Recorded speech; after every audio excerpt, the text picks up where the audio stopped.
देखिए कोयले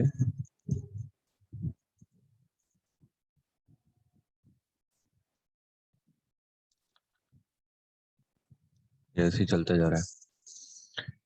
इसका जो इनर रेडियस है वो है स्मॉल ए और जो आउटर रेडियस है वो है स्मॉल बी। करंट ऐसे फ्लो कर रहा है एंटी क्लॉकवाइज डायरेक्शन में।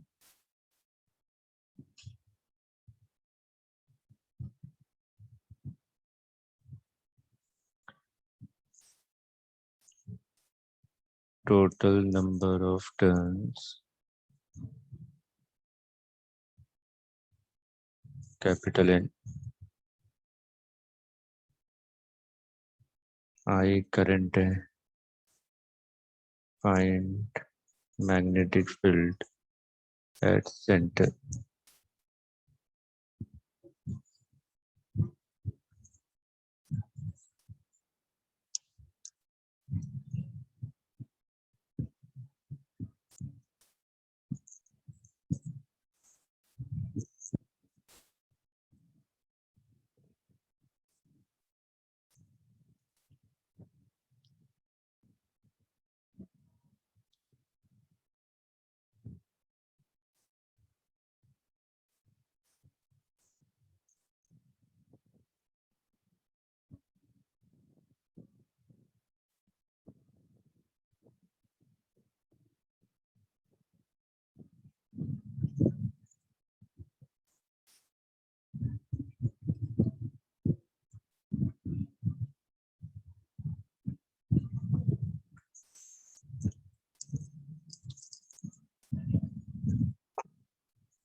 Sir mu naught I N upon pi A plus B.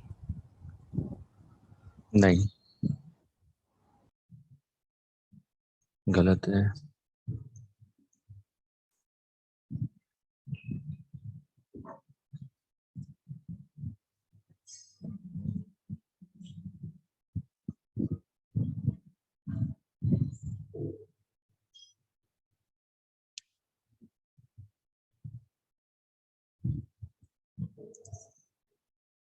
Sir mu naught N I. गलत है।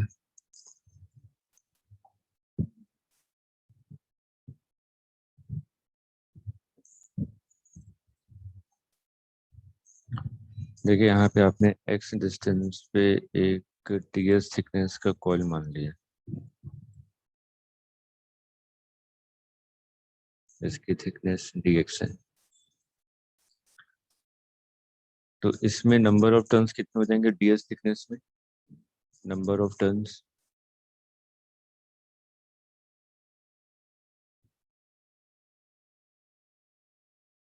n divided by b minus A into dx। b minus A distance में कितने number of turns हैं? Capital N. तो per unit length कितने number of turns होंगे? n divided by b minus A. तो ds thickness में कितने number of turns होंगे? Into dx। यूनिटरी मेथड लगाया आपने। अब एक कॉइल की इस ds थिकनेस के कारण स्मॉल मैग्नेटिक फील्ड कितना होगा? Mu naught I divided by 2r। ये है ना। तो mu naught I divided by 2r मतलब कि 2x।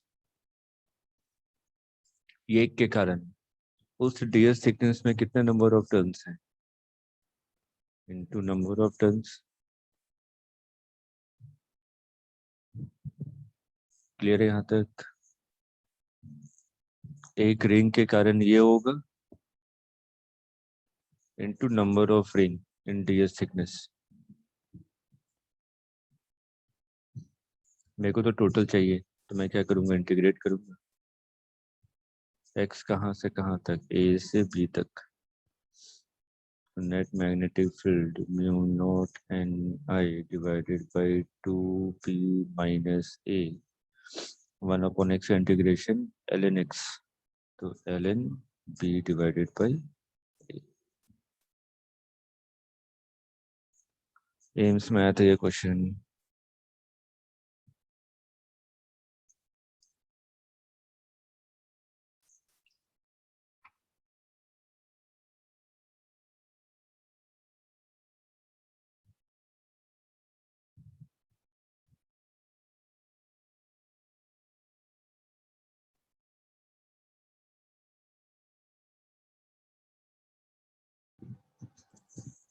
पीछे वाली साइड कर दीजिए.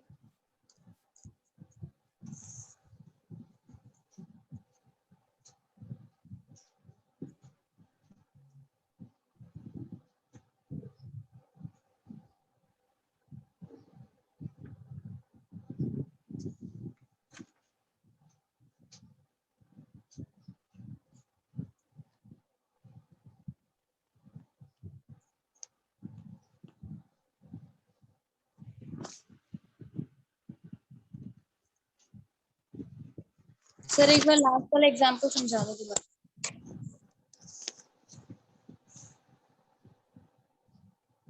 ये वाला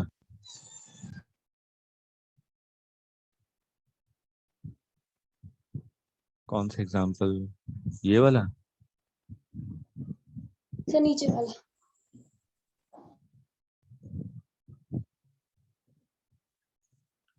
इसमें टोटल नंबर ऑफ टर्न्स कितने दिए हुए हैं, n दिए हुए हैं. यहाँ से इतने डिस्टेंस में कितने नंबर ऑफ टर्न्स हैं, n. तो ds थिकनेस में कितने नंबर ऑफ टर्न्स है ये निकालना हमें. तो हमने क्या किया, unitary method, n divided by b minus a पर यूनिट लेंथ में कितने नंबर ऑफ टर्न्स होंगे इनटू ds थिकनेस. अब एक रिंग के कारण कितना होता है field, mu naught I divided by 2r. इस थिकनेस में कितने नंबर ऑफ टर्न्स हैं इनटू नंबर ऑफ रिंग. इसको इंटीग्रेट कर दिया a टू b, तो नेट मैग्नेटिक फील्ड आ जाएगा सेंटर पे.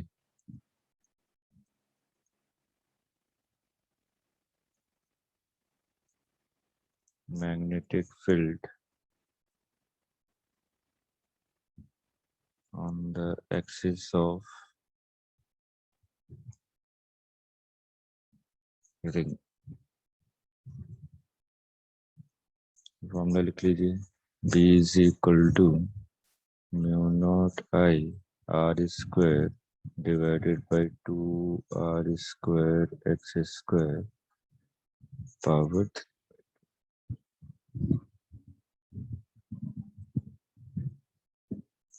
रिंग के एक्सिस पे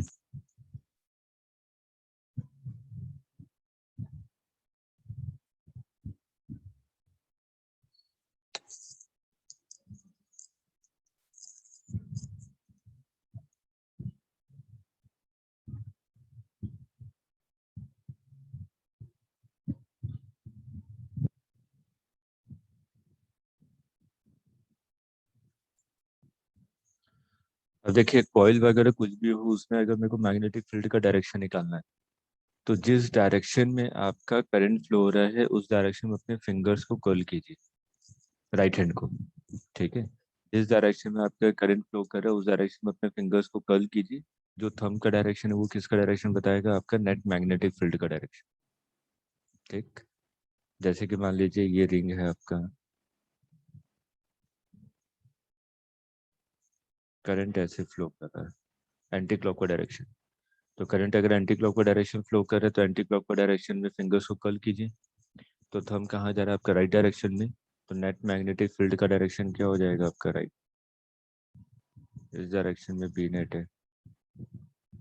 अगर इस वाले पॉइंट पे निकालें तो ये भी कहाँ होगा, इस डायरेक्शन में.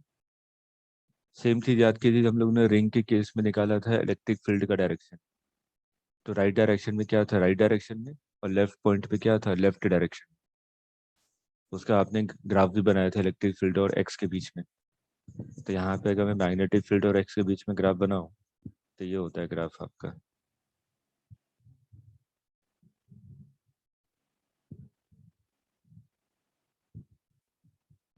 एक बार एग्जाम में ग्राफ पूछा गया था P और X के बीच में, सेंटर पे मैग्नेटिक फील्ड मैक्सिमम होता है at the centre of ring.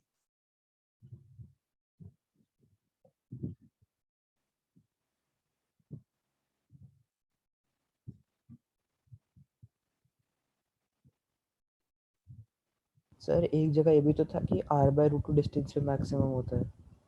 वो इलेक्ट्रिक फील्ड था, मैग्नेटिक फील्ड सेंटर पे होता है मैक्सिमम। सर एक बार डायरेक्शन दोबारा बताना। जिस डायरेक्शन में करंट है उस डायरेक्शन में अपने फिंगर्स को कर्ल कीजिए। जो थंब का डायरेक्शन होगा वो किसका डायरेक्शन बताएगा? मैग्नेटिक फील्ड का डायरेक्शन।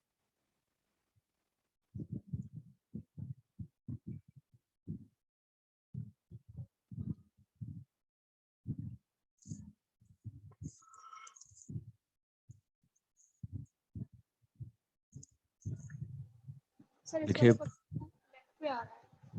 क्या, सर डायरेक्शन लेफ्ट पे आ रहा है। कौन से हाथ से कर रही है? Sir right. फिंगर्स को कर्ल कीजिए anti clockwise direction.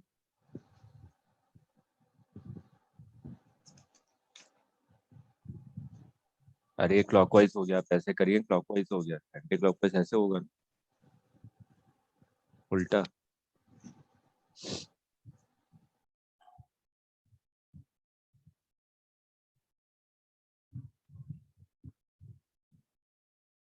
Properties of magnetic field lines.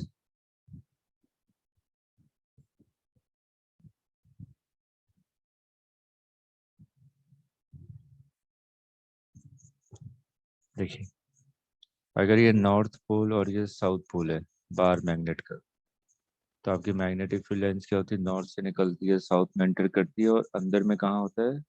South से नॉर्थ।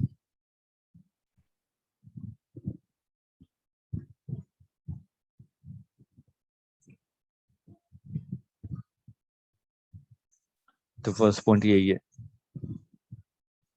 कि जो मैग्नेटिक फील्ड का डायरेक्शन होता है आउटवर्ड में कहाँ से होता है? North to south. और इनसाइड अ बार मैग्नेट कहाँ होता है? South to north.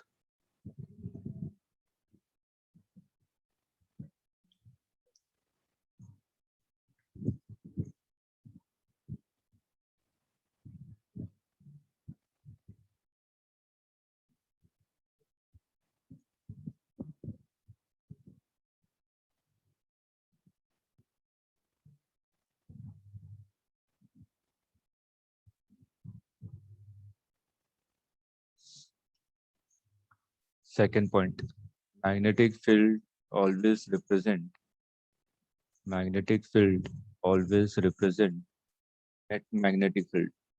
Same point electric field की जगह, अगर किसी भी पॉइंट पे अगर आपको इलेक्ट्रिक फील्ड लाइंस बने हुए हैं, इसका मतलब वो किसको रिप्रेजेंट कर रहा है? नेट इलेक्ट्रिक फील्ड को रिप्रेजेंट कर रहा है। तो यहाँ पे भी अगर मैंने कहीं पे भी मैग्नेटिक फील्ड बना दिया, मैंने कहा कि ये आपकी मैग्नेटिक फील्ड है, तो ये कई सारे करंट के कारण हो सकता है। मैंने कहा कि ये I1 करंट है, ये I2 करंट है। तो यहाँ पे जो मैग्नेटिक फील्ड है वो आपका नेट करंट, मतलब कि नेट मैग्नेटिक फील्ड है हर एक करंट के कारण, बी नेट। सेम पॉइंट है जैसे इलेक्ट्रिक फील्ड में हम लोगों ने लिखा था। Next, tangent on magnetic line, tangent on magnetic line give only direction of give only direction of magnetic field, not force.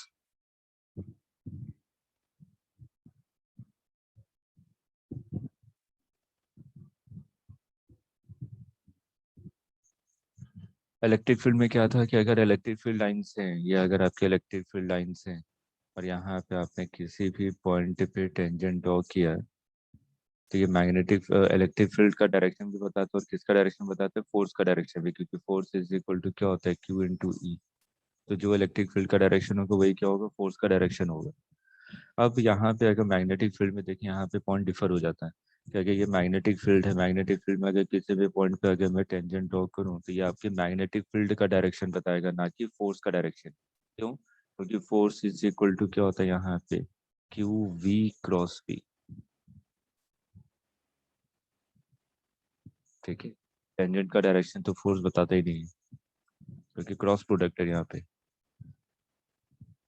ठीक, क्लियर है? Next, Yes, sir. no two filled lines can intersect each other. No two filled lines can intersect each other.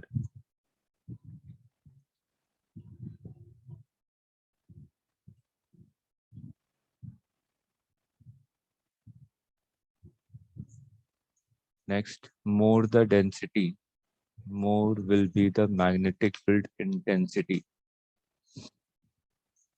More the density, more will be the magnetic field intensity. Next, magnetic field lines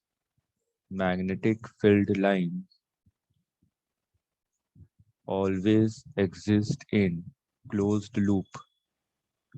Magnetic field lines always exist in closed loop.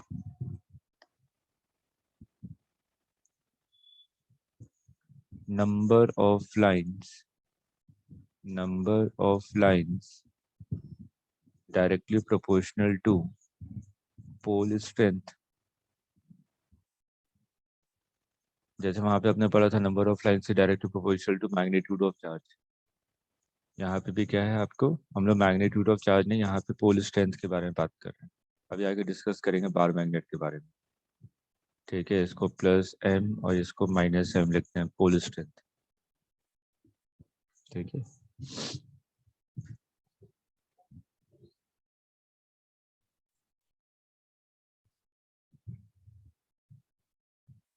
ये मान लीजिए current carrying wire है, current ऊपर की तरफ flow कर रहा है, तो मैग्नेटिक फील्ड का डायरेक्शन बताना है आपको। तो मैग्नेटिक फील्ड का डायरेक्शन क्या होगा?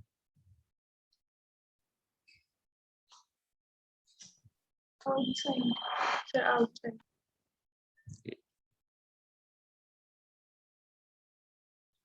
करंट के डायरेक्शन में थंब को रखिए और अपने फिंगर्स को कर्ल कीजिए। क्लियर है? एंटी क्लॉकवाइज डायरेक्शन में सर्कुलर मैग्नेटिक फील्ड होगी इसके चारों तरफ।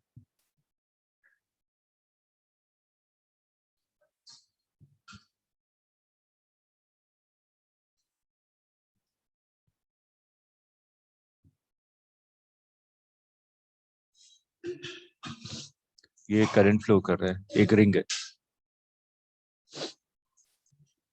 इसमें अगर मेरे को मैग्नेटिक फील्ड बताना है तो Upward. Upward. अपवर्ड तो है, कुछ ऐसा अगर इस वाले पॉइंट पे निकाल रहे हैं तो।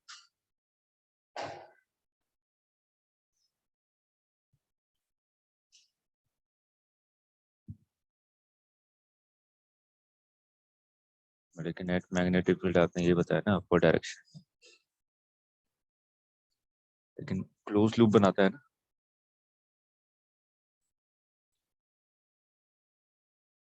क्लियर है? करंट के डायरेक्शन में आपने थंब को रखा और फिंगर्स को कर्ल किया, तो ये मैग्नेटिक फील्ड होगी आपकी।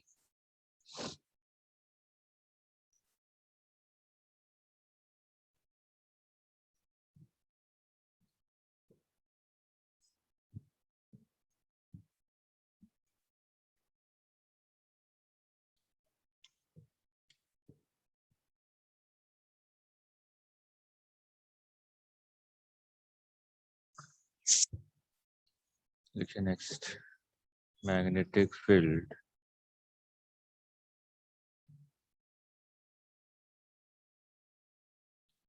on the axis of solenoid.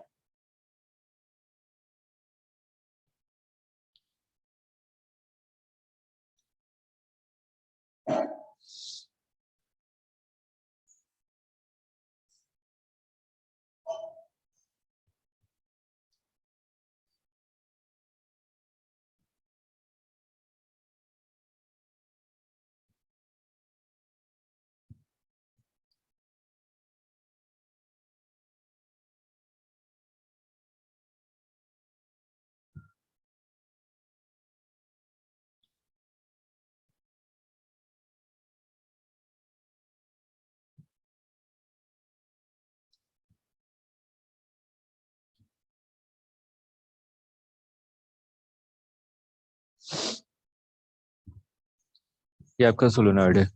Simple, आपने फेरोमैग्नेटिक मटेरियल कोई भी सॉफ्ट आयरन कोर लिया और उसमें आपने वायर की वाइंडिंग कर दी, ठीक है। इसको हम लोग क्या कहते हैं, सोलोनॉइड कहते हैं। अगर आप ध्यान से देखें, जो ऊपर वाला क्रॉस सेक्शन है वहां पे करंट अंदर जा रही है, उसके बाद फिर यहाँ से करंट नीचे से बाहर आ रही है, फिर ऊपर जा रही है अंदर, फिर नीचे से बाहर। करंट तो ऐसे ही फ्लो कर रही है ना वायर में, ठीक है। तो ऊपर वाले क्रॉस सेक्शन में आपको नजर आएगा कि करंट अंदर की तरफ जा रही है, और नीचे वाले में क्या नजर आएगा आपको, करंट के बाहर की तरफ निकल रही है। तो आपने कहा कि मान लीजिए कि एक वायर है जिसमें करंट अंदर की तरफ है और एक और वायर है जिसमें करंट आपका बाहर की तरफ। जिसमें करंट आपकी अंदर की तरफ है उसके कारण जो आपका मैग्नेटिक फील्ड होगा वो किस डायरेक्शन में होगा?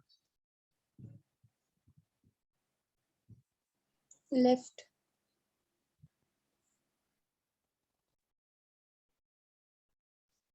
कैसे लेफ्ट राइट बता दीजिए। राइट हैंड कर्ल रूल लगाइए। सर क्वेश्चन क्या था, एक बार दोबारा बोलना। मैग्नेटिक फील्ड का डायरेक्शन इसके लिए, ये करंट कैरिंग वायर है जिसमें करंट अंदर की तरफ फ्लो कर रहा है।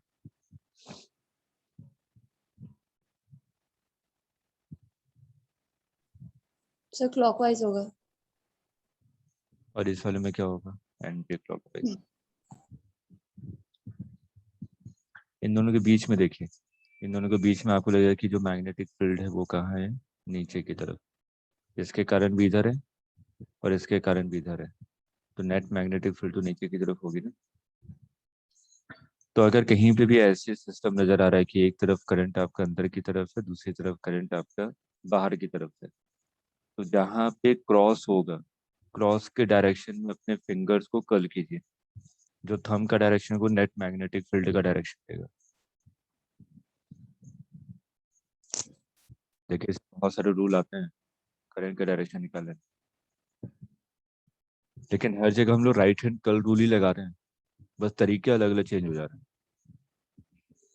तो जहाँ पे क्रॉस है वहां पे अपने फिंगर्स को कर्ल कीजिए।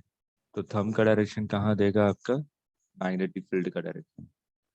क्रॉस का डायरेक्शन अंदर की तरफ है, लेफ्ट साइड में है ना क्रॉस, तो अंदर की तरफ कीजिए। तो थंब कहाँ जाएगा, नीचे की तरफ। ये नहीं कि आप ऐसे बैठे बैठे कर रहे हैं, सर क्रॉस तो इधर है, दूसरी तरफ हाथ होना चाहिए।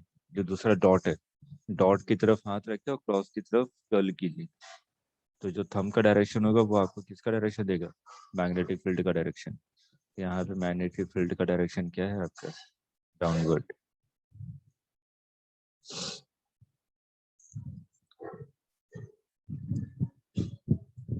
क्लियर है?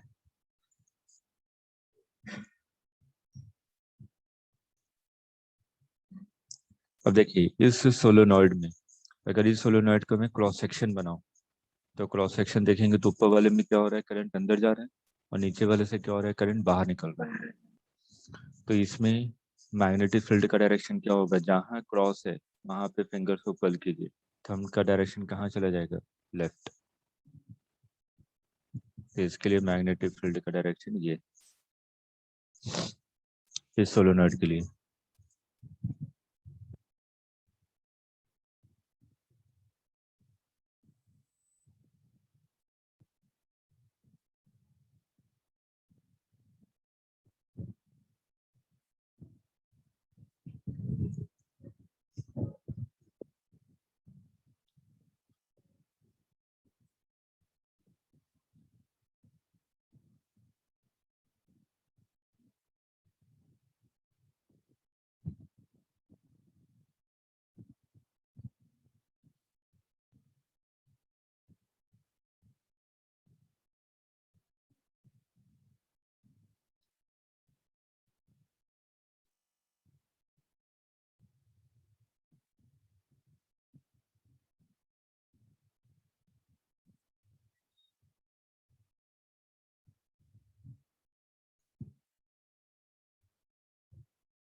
ये ऐसा है, अंदर में ऊपर की तरफ करंट अंदर जा रहा है और नीचे से करंट बाहर आ रहा है, तो मैग्नेटिक फील्ड का डायरेक्शन आपको लेफ्ट डायरेक्शन में होगा। ठीक है, मेरे को क्या करना है, इसके एक्सिस पे आपको मैग्नेटिक फील्ड निकालना है।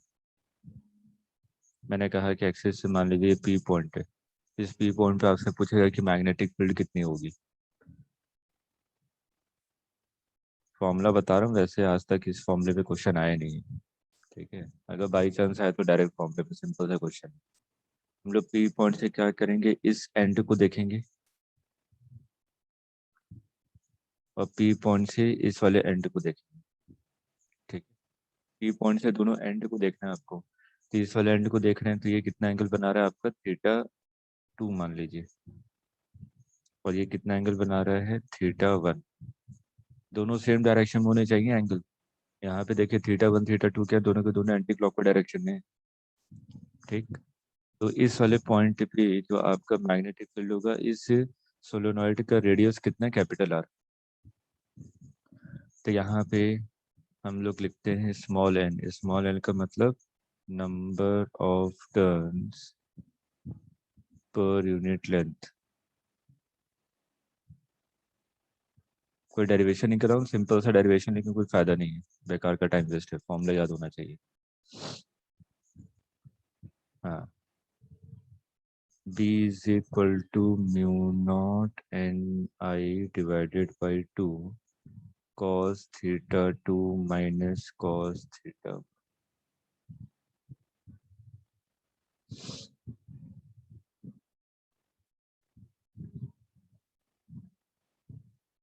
जो एंगल छोटा होगा वो θ2 होगा, क्योंकि एंगल छोटा होता है तो cos की वैल्यू बड़ी होती है।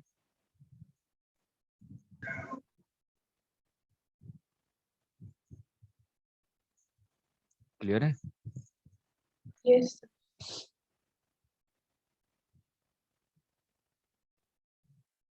अगर इनफाइनाइट सोलेनॉइड हो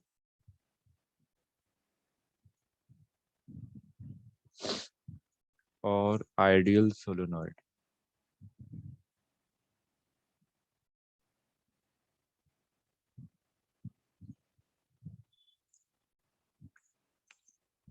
बताइए θ1 और θ2 की वैल्यू क्या होगी। आइडियल सोलेनॉइड का मतलब वो इनफाइनाइट सोलेनॉइड है, तो इनसाइड किसी भी पॉइंट पे अगर मेरे को मैग्नेटिक फील्ड निकालनी है तो उसकी वैल्यू कितनी होगी। 0।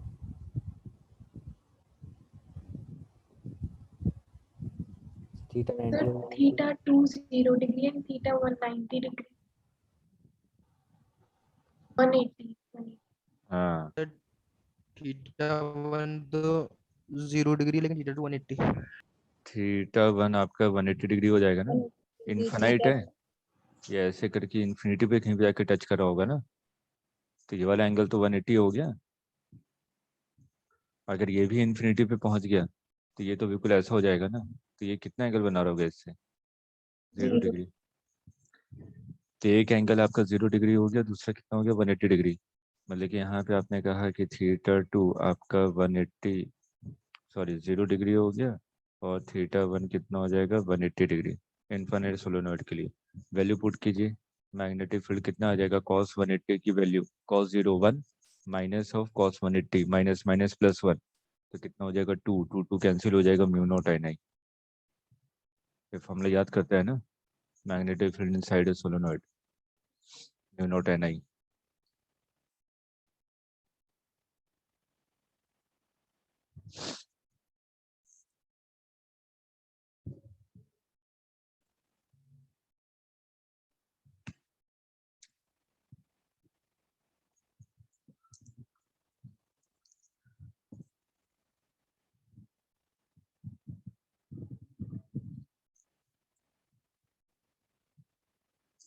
आइडियल सोलेनॉइड में हर एक पॉइंट पे आपकी मैग्नेटिक फील्ड होती है म्यू नॉट Ni। ठीक, लेकिन जो प्रैक्टिकल सोलेनॉइड होते हैं, मतलब कि एक्चुअल में जो हम लोग यूज करते हैं, प्रैक्टिकल सोलेनॉइड,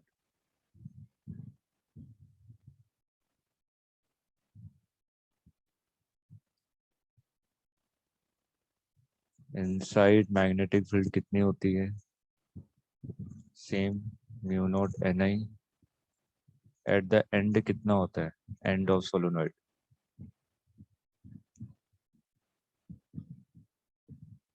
एंड पे पहुंच जाइए, पॉइंट को किसी एंड पे ले जाइए।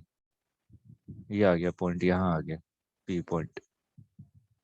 तो ये वाला एंगल और दूसरा ये वाला एंगल, ऐसे ही होगा ना।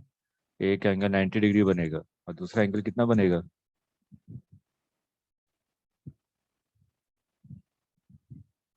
इमेजिन कीजिए इसका रेडियस बहुत छोटा है सोलोनॉइड का, ठीक है। अगर इसका रेडियस बहुत छोटा है, ये है सोलोनॉइड, रेडियस बहुत छोटा है, पी पॉइंट यहाँ पे है, तो ये जो θ2 बनेगा वो कितना होगा, 180 डिग्री ना। Yes sir.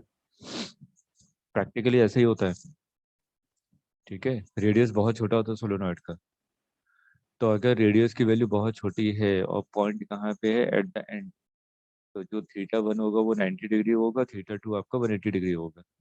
अगर वैल्यू पुट करेंगे तो कितना आ जाएगा, एक वैल्यू 0 हो जाएगी और दूसरी कितनी हो जाएगी, माइनस माइनस प्लस 1।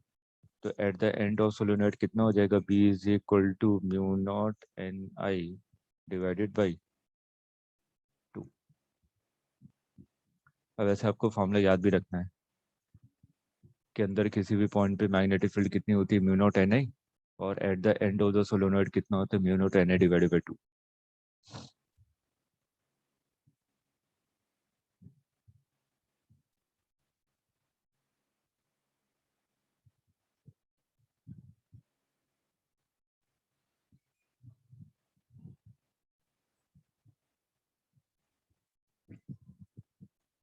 नोट कर लिया? यस अब देखिए आइडियल सोलोनॉइड के लिए आपको मैग्नेटिक फील्ड बनानी है, ये आइडियल सोलोनॉइड है, तो मैग्नेटिक फील्ड क्या होगी, कांस्टेंट और यूनिफॉर्म, ठीक है। आइडियल सोलोनॉइड तो इन्फिनिटी तक जा रहा है ना। बाहर किसी भी पॉइंट पे मैग्नेटिक फील्ड कितनी होती है, 0, और अंदर किसी भी पॉइंट पे मैग्नेटिक फील्ड कितनी होगी, म्यू नॉट NI, आइडियल के लिए। और प्रैक्टिकल के केस में अभी आपने कहा कि अंदर किसी भी पॉइंट पे आपकी मैग्नेटिक फील्ड होगी म्यू नॉट NI, लेकिन eight the end of solenoid कितना होगा, mu naught NI divided by 2। तो अगर मैं एंड की तरफ पहुंच रहा हूँ तो मैग्नेटिक फील्ड आपकी डिक्रीज हो रही है, मैग्नेटिक फील्ड डिक्रीज हो रही है, इसका मतलब वहां पे नंबर लाइंस की डेंसिटी कम होनी चाहिए कि ज्यादा, कम होनी चाहिए। कम। तो ये कुछ ऐसा हो,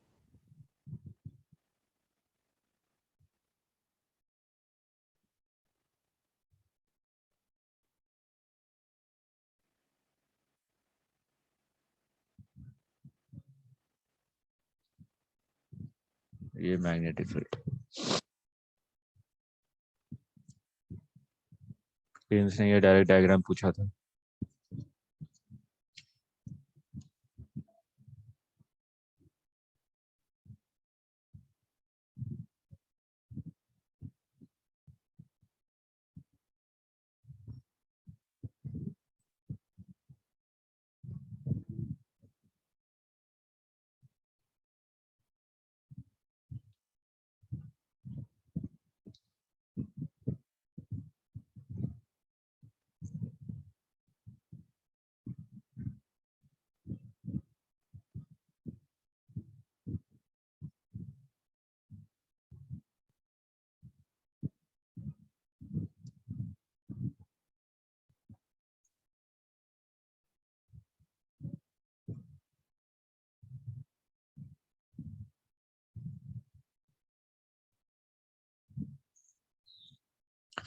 देखिए एम्पियर सर्किट लो, जैसे वहां पे हम लोग अप्लाई करते थे गॉस थ्योरम, ठीक है, Gauss law, net electric field निकालने के लिए, ठीक है। यहाँ भी वैसे हम लोग क्या अप्लाई करेंगे, मैग्नेटिक फील्ड निकालने के लिए। वहां पे एक पॉइंट याद कीजिए, जो हमने गॉस लॉ पढ़ा था वो बेसिकली किसके लिए था, इलेक्ट्रिक फ्लक्स के लिए था। Net electric flux is equal to Q enclose divided by epsilon naught. तो यहाँ पे भी क्या है, नेट मैग्नेटिक फ्लक्स। अगर मेरे को यहाँ पे नेट मैग्नेटिक फ्लक्स लिखना है पहले ये देखिए, जैसे कि मैंने कहा कि बहुत सारे करंट कैरिंग वायर हैं। ये मान लीजिए करंट है, यहाँ पे करंट है, यहाँ पे करंट है, यहाँ पे करंट है। ऐसे बहुत सारे करंट कैरिंग एलिमेंट है। I1, I2, I3, I4। एक आउटवर्ड डायरेक्शन में इनवर्ड, आउटवर्ड इनवर्ड ऐसे करंट है आपके। और मैंने कहा कि ये आपने कोई लूप बना दिया।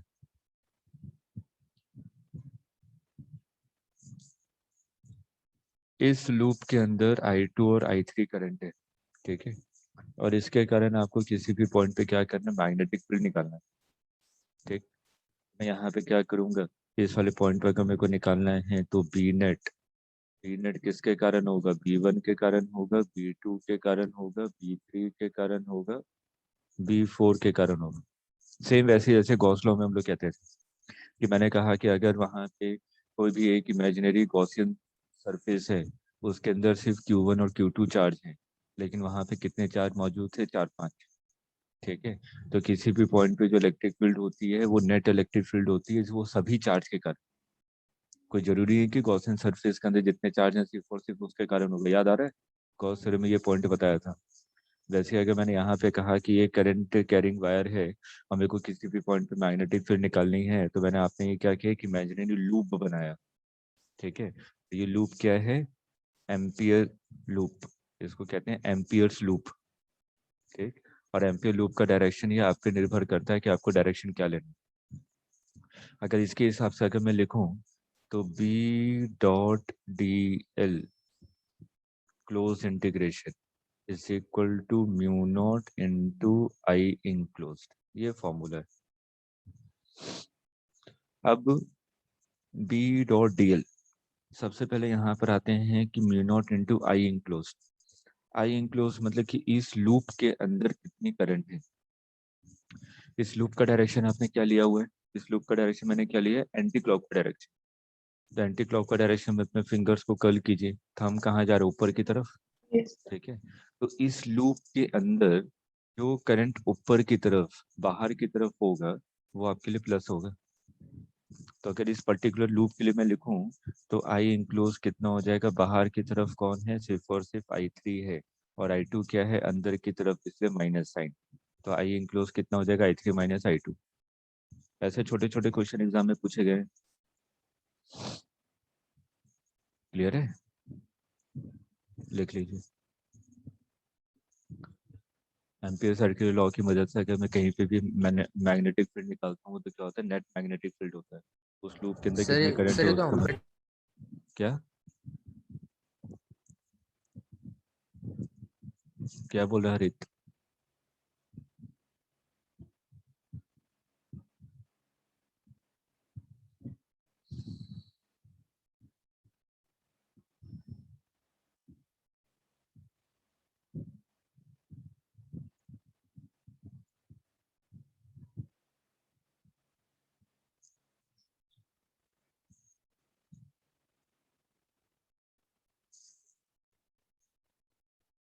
आवाज नहीं आ रही हरित आपकी।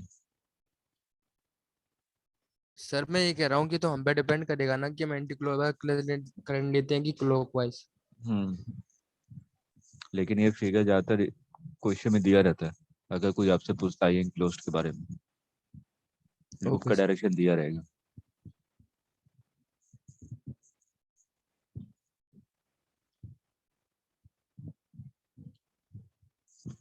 जैसे देखिए एक क्वेश्चन करते हैं, नोट कर लिए ये। Yes, sir.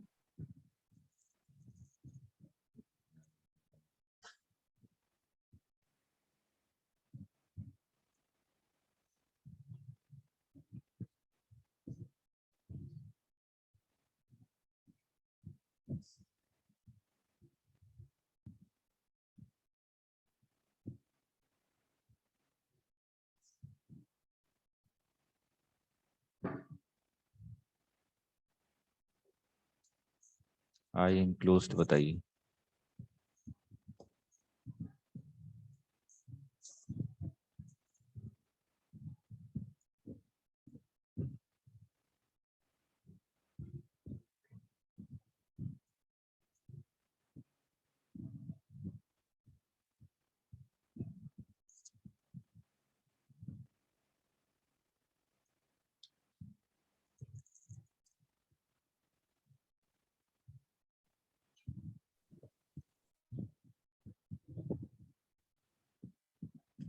सर I2 में से तीनों को माइनस करेंगे।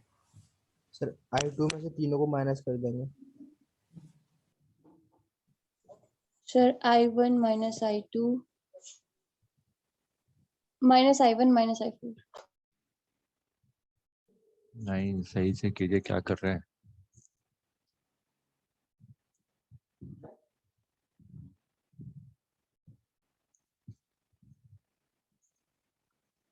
पहले वह लूप में देखिए, ये है ना लूप,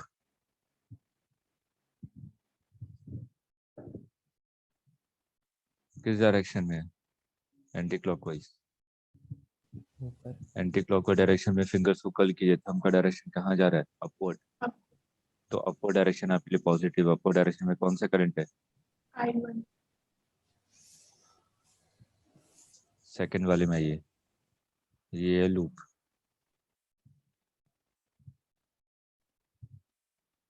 कौन सा डायरेक्शन है? क्लॉकवाइज। क्लॉकवाइज का मतलब नीचे की तरफ। नीचे की तरफ कोई करंट है? नहीं। इसका मतलब I3 I4 भी क्या रहेंगे? नेगेटिव।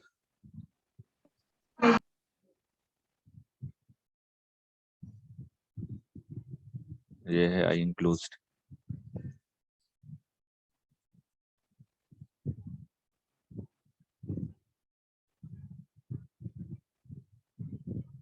क्लियर है? Yes sir. अर्जुन क्लियर हुआ? Yes sir.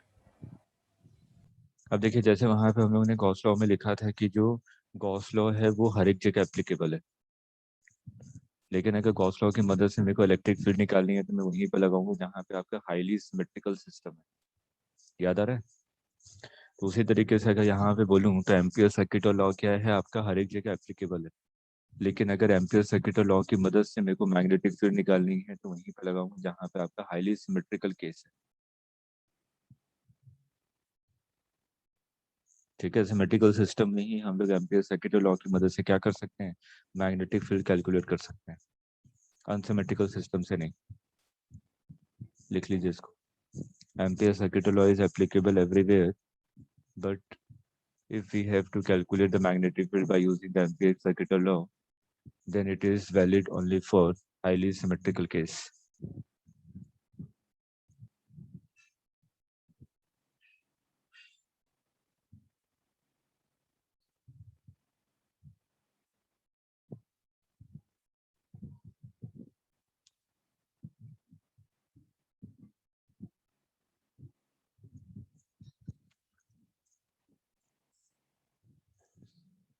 एक बार रिपीट करना। हाईली सिमेट्रिकल केस में ही हम लोग एम्पियर सर्किट लॉ की मदद से मैग्नेटिक फील्ड कैलकुलेट कर सकते हैं।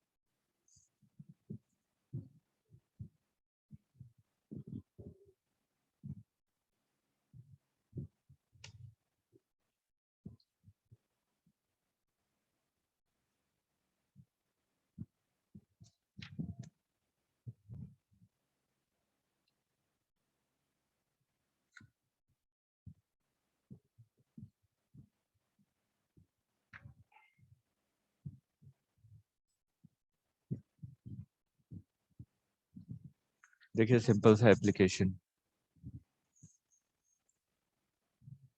जैसा आपने पढ़ा है कि इनफाइनाइट वायर के लिए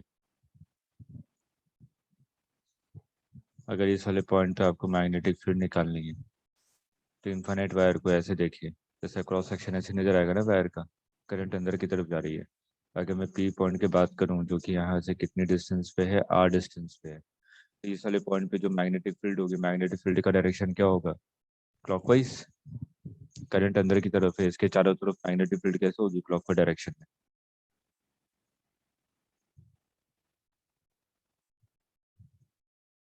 ये मैग्नेटिक फील्ड है। ठीक, अब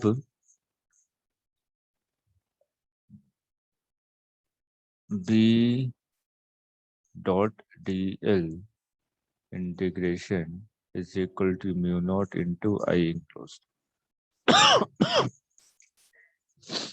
तो कहीं पे भी देखिए, इस वाले पॉइंट पे भी देखेंगे तो बी का डायरेक्शन इधर की तरफ है, इस वाले पॉइंट पे देखेंगे तो बी इधर की तरफ है। ऐसी है ना?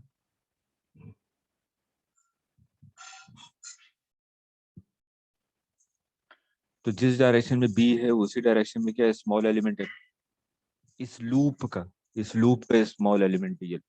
तो बी और डीएल के बीच में कितना एंगल हुआ, 0 cos 0 पर। ये सिंपल आपने लिखा बी इंटू डीएल का इंटीग्रेशन 2 πr is equal to mu naught into I enclose कितना है, जितने करंट फ्लो कर रही है इस लूप के अंदर, तो आई करंट है, म्यू नॉट इंटू आई। तो यहाँ से देखिए P इज इक्वल टू क्या आ जाएगा, mu naught I divided by 2 πr। ये फॉर्मूला पढ़ा था ना इनफाइनाइट लेंथ ऑफ वायर के लिए।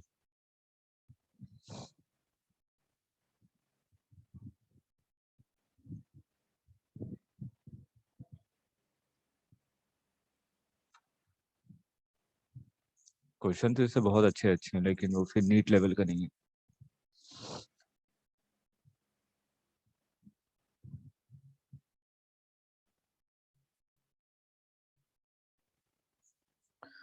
लिखिए नेक्स्ट,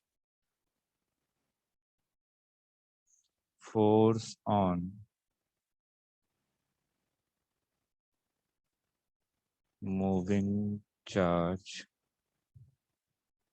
इन मैग्नेटिक फील्ड।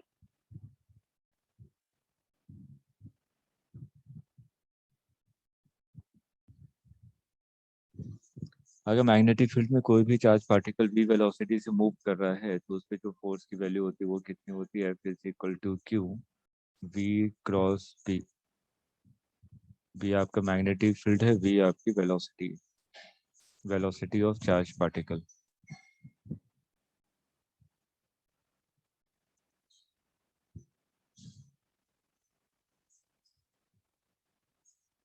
और v मैग्नेटिक फील्ड।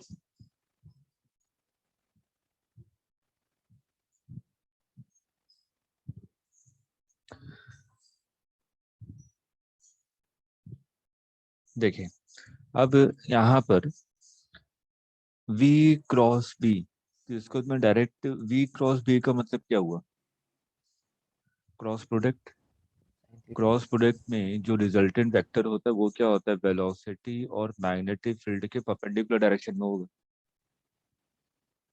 है ना। तो इसका मतलब जो फोर्स है वो क्या है आपका, परपेंडिकुलर टू वेलोसिटी है, और जो फोर्स है वो परपेंडिकुलर टू मैग्नेटिक फील्ड भी है, Yes. क्योंकि v क्रॉस b कर रहे हैं। इसका मतलब v क्रॉस b का जो भी रिजल्टेंट होगा वेलोसिटी के परपेंडिकुलर होगा, आपका मैग्नेटिक फील्ड के परपेंडिकुलर होगा। अब जिस डायरेक्शन में पार्टिकल की वेलोसिटी है उसी डायरेक्शन में पार्टिकल का डिस्प्लेसमेंट भी होगा ना,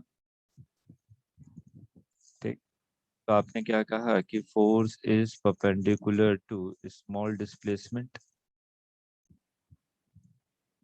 अगर फोर्स और डिस्प्लेसमेंट के बीच में एंगल 90 डिग्री है तो small work done is equal to F dot D S, ये होता है ना, एफ डॉट डी एस। तो कॉस 90 की वैल्यू कितनी हो जाएगी, 0। तो यहाँ पे आपने क्या देखा कि work done by magnetic field on moving charge particle is 0। मतलब कि magnetic field moving charge particle पे कोई भी वर्क डन नहीं करता। अगर मैग्नेटिक फील्ड कोई भी वर्क डन नहीं करता तो जो भी मूविंग चार्ज है उसकी काइनेटिक एनर्जी क्या रहेगी, कांस्टेंट की variable, Constant. Constant. That implies kinetic energy of moving charge is constant। ये दोनों पॉइंट इंपॉर्टेंट है, थियोरी में पूछे गए एग्जाम में, ये और ये।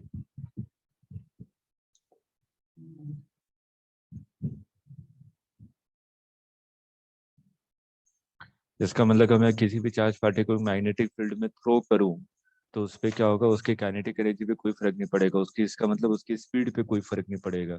लेकिन यहाँ पे कंटिन्यूएशन में फोर्स तो लग रहा है ना। अगर फोर्स लग रहा है इसका मतलब किसी भी मूविंग चार्ज पार्टिकल को अगर मैं मैग्नेटिक फील्ड में रखूं तो उसमें सिर्फ और सिर्फ उसके डायरेक्शन में चेंज आएगा, लेकिन उसकी स्पीड में कोई भी फर्क नहीं पड़ेगा। ये लिख लीजिए, इसके बाद कई सारे डिस्कशन है जो कल करेंगे। बहुत क्वेश्चन आते हैं यहाँ से इस टॉपिक से।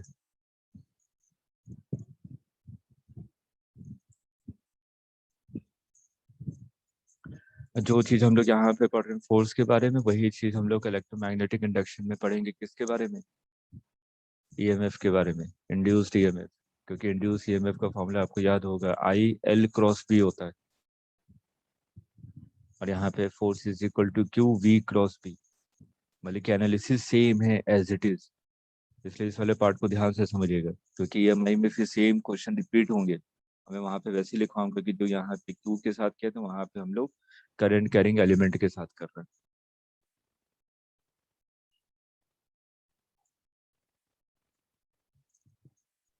सर हाँ। उससे ग्रेविटेशन की रिकॉर्डिंग नहीं हो रही है। नहीं, ओके सर। वो तो आखिरी समय पे दूंगा, रिकॉर्डिंग में अपने सिस्टम पे कर रहा हूँ, क्लाउड पे नहीं हो रही है। और मेरे को जिसको लगेगा कि हाँ जिसको एक्चुअल में रिक्वायरमेंट है, तभी मैं रिकॉर्डिंग भेजूंगा, नहीं तो नहीं। क्योंकि ऐसे आप लोगों की आदत हो गई है, रिकॉर्डिंग तो हो रही है, क्लास नहीं करेंगे, शाम को रिकॉर्डिंग देख लेंगे। सर मैंने एक ही तो क्लास नहीं की।